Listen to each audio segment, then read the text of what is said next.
Rekuperacija antra dalis. Sveiki, padarėm prieš tai rekuperacijos video ir visą laiką galvojau, kad samdysimės, kad subalansuotų sistemą, bet draugas užsiema šituo ir turėjo paskolinti anemometrą, kurį, manau, įmanoma ir išsinuomot būtų toks daiktas.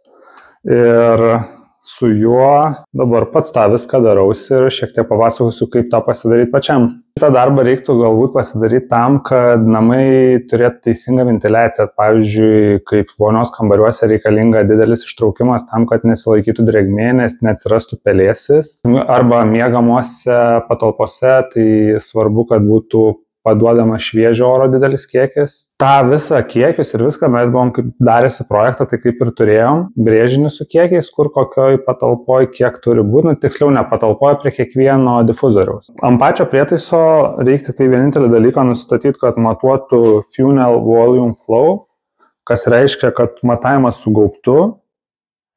Jis pats rodo vienetus tiek metrais per sekundę, tiek metrais kubiniais per valandą. Tai žiūrint, kaip pas jumis projektą užrašyta, tai tiesiog visus variantus turbūt, kas yra mūsų čia europietiškai sistemoje, parodo. Pats gaubtas yra tiek kvadratinis, tiek apvalus. Jam nustatinėti dėl to nieko nereikia, kai uždedi pats turi kažkokį davikliuką ir pamato. Ir šiaip rodant to, kad apvalus parinktas dabar uždėtas, tiksliau, viską kaip ir mato. Sekantis dalykas, ką reikėjo pasidaryti, tai pačiame rekuperatoriui reikėjo nueiti į montuotojo nustatymus ir tada yra pasirinkti commissioning, kas reiškia paleidimą, ir tada nusistatai, tai vėl pagal projektą bendrą, kiek paduodama, kiek išeinama kubų kiekį, tai jis šiaip yra vienodas. Tas pas mus buvo 235 kubiniai metrai per valandą, tai tą nusistatėm kaip normalią reikšmę.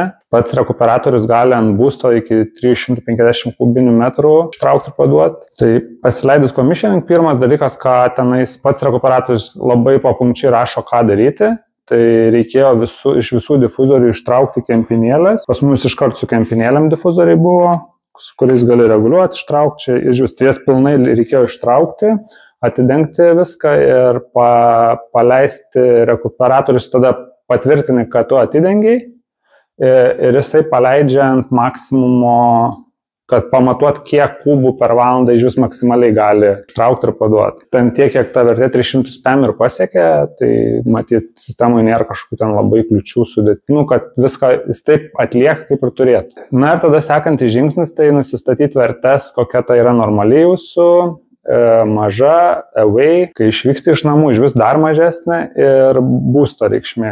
Tai būsto irgi nėra, jinai visiškai maksimali, ką gali rekuperatorius. Aš palikau visas kitas default išskyrus tą vidutinę, kurią ten čiut keliais kubais gal ten pakoregavau pagal save. Na ir tada pasileidžia pačiam rekuperatoriui matavimo režimas, kas yra tas normalusis, pagal kurį yra paskaičiuota. Tada pradėjau nuo to, kad visas tiesiog su pilnai atidarytas išsimatavau, nes normaliai, kai yra arti rekuperatoriaus kažkuris difuzorius, tai ten būna, jam tiesiog lengviau tą orą paduoti, ten būna daugiau, kur toliau mažiau. Ir tiesiog visus susimatau, kad matyt, kaip jisai elgiasi dėl atstumų. Sekantis etapas, tiesiog irgi į Excelį tą susirašiau, pilnai atidarytam, ir tada šalia surašiau reikiamas reikšmės ir tada dar patį pasidariau savo ant lapo, kad tiesiog su savim turėti rašyti, ir ėjau tada matuot teigiamų reikšmių, kas yra paduodamos. Čia atvestos pas mane jos, ir čia buvo reikiamos reikšmės, ir tada matavau, ką pavyko pasiekti. Stengiausi +-1, ten ant mažų labai tiksliai stengiausi matuoti. Pradėjau matuoti nuo mažiausių, kad tiesiog pridarai tas angas, ir ten, kur didelės, tai stengiausi palikti pilnai atidarytas ir išgautą reikiamą skaičių, kad jeigu kokį būstą jungi, tai per tas didelės tiek logiškai mąstant tos erdvėse visą laiką. Ne ten, kur pridaryta, kur maži srautai norisi daug turėti, ten, kur dideli kaip vonia ar miegamieji. Tai nuo to ir pradėjau, kad tas mažiausias sureguliuoju, tada didesnės, ir taip kokius gavosi man gal ant teigiamų 3 kartus viską praėjau, ir ten beveik +-, sakau, 1 kubą per valandą tikslumu pavyko sureguliuoti. Ir dabar tą patį darau su ištraukimu. Tai irgi pradėjau nuo pačių mažiausių, tai mažas ten iš vis patį difuzorių prisuku, mano ten tokį mažiukai tarpiukai te lieka, ten kokį, kai reikia 11 kubų ar kažką ir ten, kai bandai atgaudyti, ten vos pasuki porą milimetrų ir pasikeičia kokiu 1 kubu, tai ten tą tikslumą tai pažaidži truputėlį. Dabar bandau pirmą kartą sureguliuoti visas mažas, tada tas didesnės praeisiu, bet ten, kaip ir minėjau, voniose, tai tiesiog paliksiu pilnai atidarytą ir ten tiesiog ta reikšmė bus jinai šiek tiek netiksli, bet manau, kad pavyks pasiekti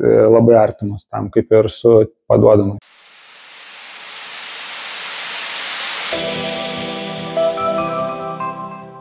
Kas labai fainai, iš pradžių galvojau, kaip čia viską rankose susitalpinti, tušinuką užsirašyti, ten patį tą matuoklį, šitą dalį, kurią uždedi, bet labai fainai pačiam įrankį, kad magnetas yra ir kopėčiose viršutinė dalis irgi metalinė, o ne aliuminė ir prie jos prilimpa, tai tiesiog labai pagelbėjo ir nešiotis patogu, tada viskas laiko savo vietoje. Pats matavimas, va, rankeną pasiemi, patraukia šitą dangtelį, kad nenumautų, stipriai prispaudė.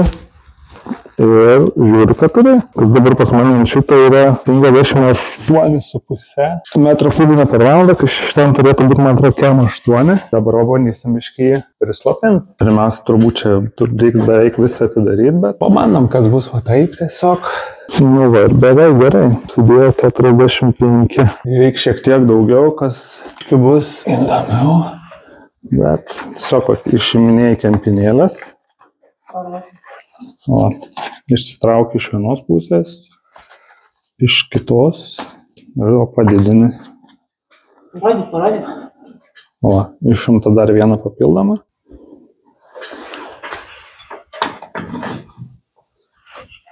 Nu, va, beveik kaip turi.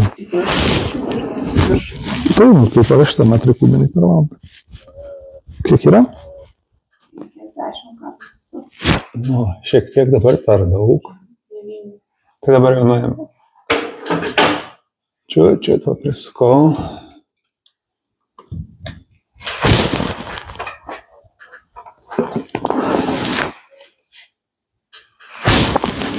Kem 6 kartų.